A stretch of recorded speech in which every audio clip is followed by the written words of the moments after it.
கனியை பிழிந்திட்ட சாறு எங்கள் கதியில் உயர்ந்திட யாம் பெற்ற பேரு. Wonderful event, the Health and Awareness Program. Today we are lucky to have Dr. Sivakumar sir. Dr. C. Sivakumar sir as our chief guest today. Dr. C. Sivakumar sir is a public health specialist and psycho-oncologist who has worked in many important roles to help people stay healthy. He was the PRO and protocol officer for the Ministry of Health and Family Welfare and is now working as the medical social worker and cognitive behavior therapist. He is also the only trained dementia therapist in this region, certified by the London School of Hygiene and Tropical Medicine. With vast knowledge in many fields, Dr. C. Sivakumar has helped many people in different ways. His dedication to health and well-being makes him an inspiration all of us. Let us give a big welcome to Dr. C. Sivakumar sir. தாழ்வு மனப்பான்மை இல்லாமல் இருக்கீங்களோ, பெற்றவங்க வந்து பேச்சை கேட்டு உண்மையாக நடந்துக்கிறீங்களோ, ஆசிரியர் என்ன சொல்கிறாங்களோ அது பிரகாரம் வாழ்க்கையை நடத்துகிறீங்களோ, அன்னைக்கு தான் வந்து உங்கள் வாழ்க்கையில் வந்து எதிரிகளே கிடையாது, எனிமைகளே கிடையாது.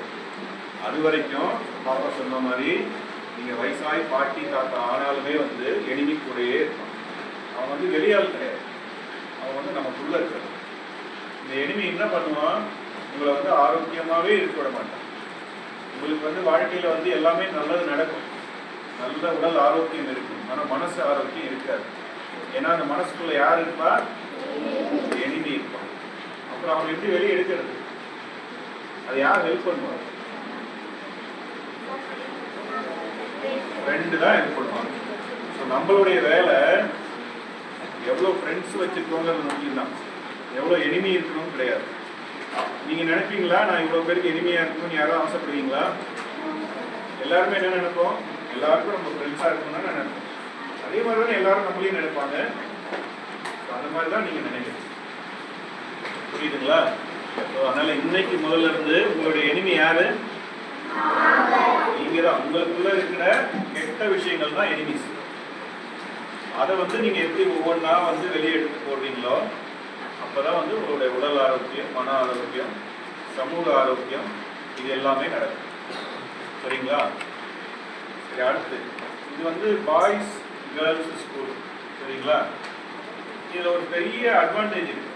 இந்த மாதிரி கோஎட் ஸ்கூலில் படிக்கும்போது நமக்கு வந்து ஒரு புரிதல் இருக்குது.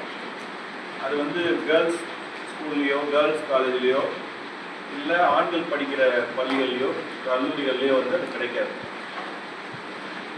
இதில் எத்தனை பேருக்கு கேர்ள் ஃப்ரெண்ட்ஸ் இருக்காங்க? எப்படி இருக்கணும்னு சொல்கிறாங்க, என்ன வார்த்தை யூஸ் பண்ணுறாங்க? ஹஸ்பண்ட் ஒய்ஃப் எப்படி இருக்கணும்?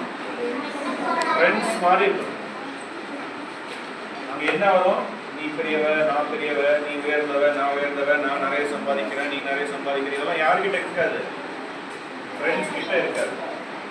இப்போ நீங்கள் கொடுக்குற அந்த அடித்தளம் தான் நாளைக்கு வந்து ஒரு திருமண வாழ்க்கையிலும் சரி, அதுக்கப்புறம் நீங்கள் உங்களுடைய பேருக்காலம் நீங்கள் வயசாகி நீங்கள் அடுத்தடுத்த ஸ்டேஜுக்கு போகும்போது வந்து ஹெல்ப் பண்ணணும். அதனால் இது தப்பு கிடையாது.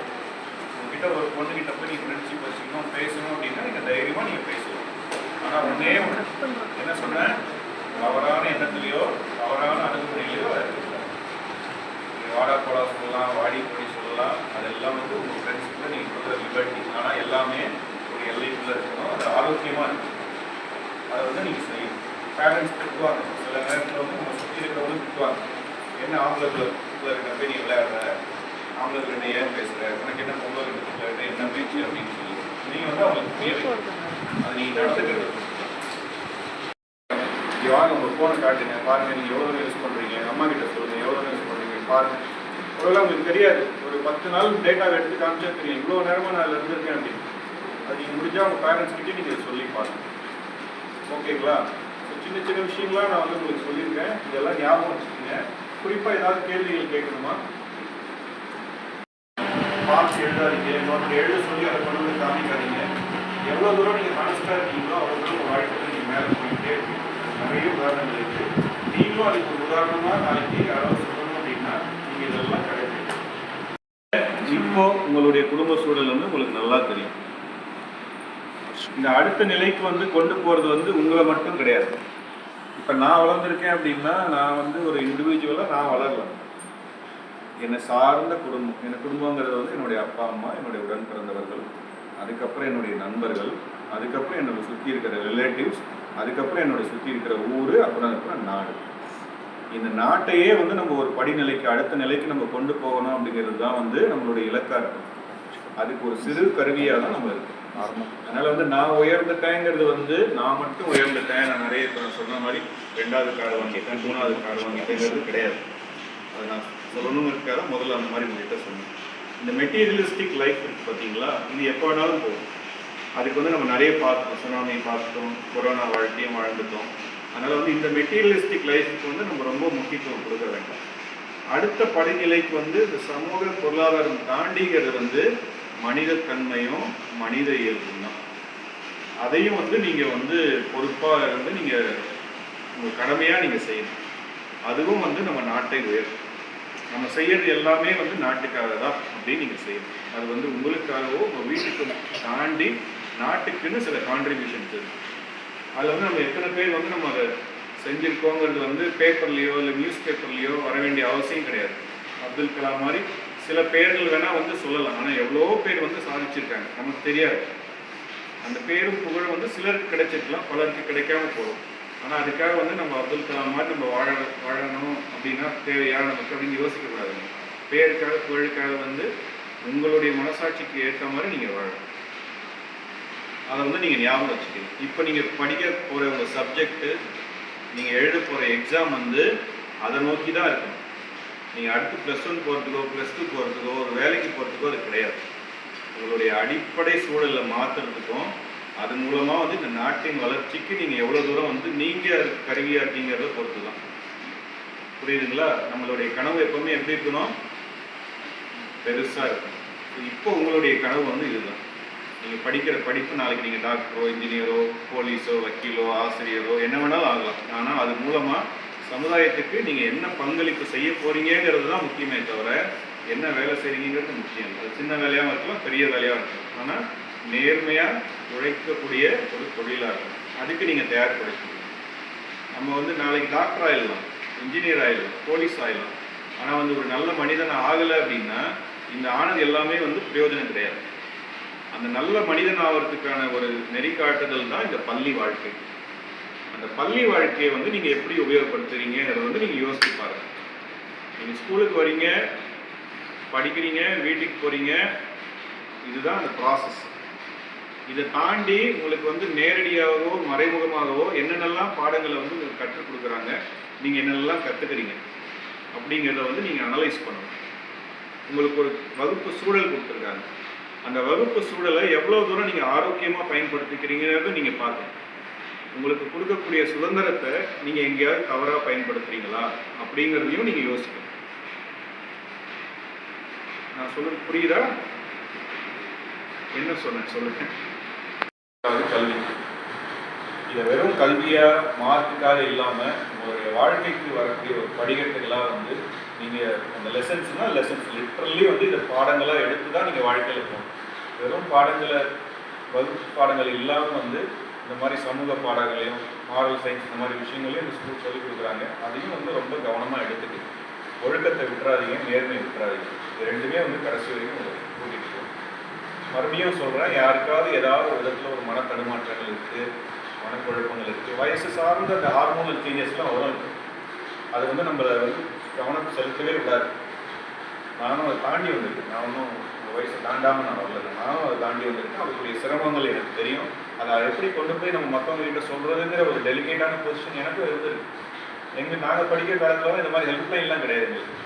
நம்ம போய் ஏதாவது சொன்னால் கூட பேரண்ட்ஸ் கூட ஒரு சில நேரம் போய் ஒரு வேலையான்னு சொல்லிடுவாங்க. ஆனால் இப்போ சூழல் அப்படி கிடையாது. இப்போ இருக்கிற யங் பேரண்ட்ஸ்க்கு வந்து எல்லாமே தெரியுது, டீச்சர்ஸ்க்கான நாலேஜ் இருக்குது, அதை சொல்லக்கூடிய சுதந்திரமும் நமக்கு இருக்குது. நான் யாரும் நம்மளை வந்து அவ்வளோ ஈஸியாக வந்து நம்ம வந்து டச் பண்ணிட முடியாது. இப்போல்லாம் வந்து இந்த போஸ்கோ ஆக்ட்லாம் இருக்கிறதுனால யாராவது நம்மகிட்ட தவறாக நடந்துக்கிறதா இருக்கோ உடனே அதுக்கான ஆக்ஷன் எடுக்கிறதுக்கான சட்டங்கள்லாம் இப்போ ரொம்ப கடுமையாக இருக்குது. அதனால் நீங்கள் பயப்பட வேண்டாம், தயங்க வேண்டாம், எதுக்கும் வந்து சந்தேகப்பட வேண்டாம். ஏதாவது யாராவது உங்கள்கிட்ட வந்து அப்யூசிவாக பேசுகிறாங்க, அப்யூசிவாக நடந்துக்கிறாங்க, யாராக இருந்தாலுமே உங்களுடைய பேரண்ட்ஸாக இருந்தாலுமே வந்து நீங்கள் வந்து அதை கம்ப்ளைண்ட் பண்ணலாம். அப்பா தானே அம்மா தானே, சித்தி தானே, சித்தப்பா தானே, மாமா தானேன்னு சொல்லி இதை யாருக்கும் நம்ம சலுகை கொடுக்க வேண்டிய அவசியம் கிடையாது. நம்ம எப்படி என்னுடைய ஆரோக்கியம் என்னுடைய உரிமை நம்ம சொல்கிறோமோ, என்னுடைய உடலும் என்னுடைய உரிமை, அது என்னுடைய நாலேஜ் இல்லாமல் என்னுடைய அனுமதி இல்லாமல் யாரும் தொடவும் கூடாது, அதை பற்றி பேசவும் கூடாது. அதுக்கான எல்லா சுதந்திரம் அதனால் நீங்கள் வந்து வேறு எந்த ஒரு டிஸ்ட்ராக்ஷனுக்கும் நீங்கள் இடம் கொடுக்க வேண்டாம். ஒன்று. இன்னொன்று, யார் தலைவன் கேட்டப்போ ஒரு சொன்னார், தன்னை வென்றவன் தலைவன் அப்படின்னு. அலெக்சாண்டர் வந்து இந்த உலகத்தையே வந்து புறப்பட்டான். ஆனால் கடைசியில் வெறுங்கையோடு தான் இந்த உலகத்திற்கு போனான். ஆகவே தன்னுடைய உணர்ச்சிகளை வென்றவன் தான் தலைவன் சொல்லுவாங்க. ஆகவே உங்களுக்கு வந்து ஆசை வாசனை இருக்கும். நியாயமான எல்லா ஆசைகளும் இந்த நாடு உங்களுடைய பெற்றோர் இந்த நிறைவேற்றுவார்கள். ஆனால் அதற்கு நேரம் அதை வந்து நீங்கள் பார்க்கணும். இப்போ நீங்கள் வந்து இந்த ஹார்மோன் சேஞ்சஸ் வந்து உங்களை வந்து கொஞ்சம் டிஸ்ட்ராக்ட் பண்ணணும். அது ஆணாகட்டும் பெண்ணாகட்டும். ஆனால் அதையெல்லாம் தாண்டி அதெல்லாம் ஒதுக்கி நாம் வந்து போகிறதுக்கான ஒரு மன வலிமையும் நீங்கள் ஏற்படுத்தி கொள்ளணும். நீங்கள் நன்றாக படியுங்கள், ஒரு நல்ல வேலையை தேர்ந்தெடுத்துக் கொள்ளுங்கள். அப்புறம் ஒரு சம்பாத்தியத்தை சேர்ந்த பின்னாடி அப்புறம் உங்களுக்கு தோன்றக்கூடிய ஆசைகளை நீங்கள் நியாயமான முறையில் நிறைவேற்றிக் கொள்ளலாம். அது வீடாகட்டும், செல்வமாகட்டும், வாழ்க்கை துணையாகட்டும், அதுக்கெல்லாம் அந்த நேரம் எப்போ நீங்கள் சுயமாக சம்பாதிக்க ஆரம்பிக்கிறீர்களோ அப்போது நீங்கள் வந்து எல்லா உரிமைகளுக்கும் உங்களுடைய செல்வம் மற்ற வாழ்க்கை துணை போன்ற எல்லா விஷயமும் நீங்கள் தீர்மானித்துக் கொள்ளலாம். அப்போ அதுதான் அந்த டைம், பொருத்தமான டைம். ஆகவே அது வரைக்கும் நீங்கள் உங்களுடைய கவன சிதறல்களையெல்லாம் அடக்கி கொண்டு என்ன இலக்கை அதை நோக்கி பயணிக்கும். விவேகானந்தர் சொல்லியிருக்கேன்னா, விளிம்பின் விழுமின் குறிசார் முறை ஓயாது உடைமை. அதுதான் உங்களுக்கு நான் நன்றி. நம்ம கூட அதுதான் சரி சரின்னு சொல்றவங்க ஃப்ரெண்ட் இல்லை. அவங்க வந்து நம்ம வந்து கெட்ட அவங்க இருக்கிறது இல்லாமல் நம்ம வந்து கெட்டவங்களா இருக்குவாங்க. நம்ம கூட இருப்பாங்க. நம்ம ஏதாவது குட்டி தப்பு பண்ணாலுமே அதை வந்து சொல்லி தப்பு பண்றோம் அப்படின்னு சொல்லி நம்மளை வந்து தப்பு பண்ண விடாம பார்த்துப்பாங்க.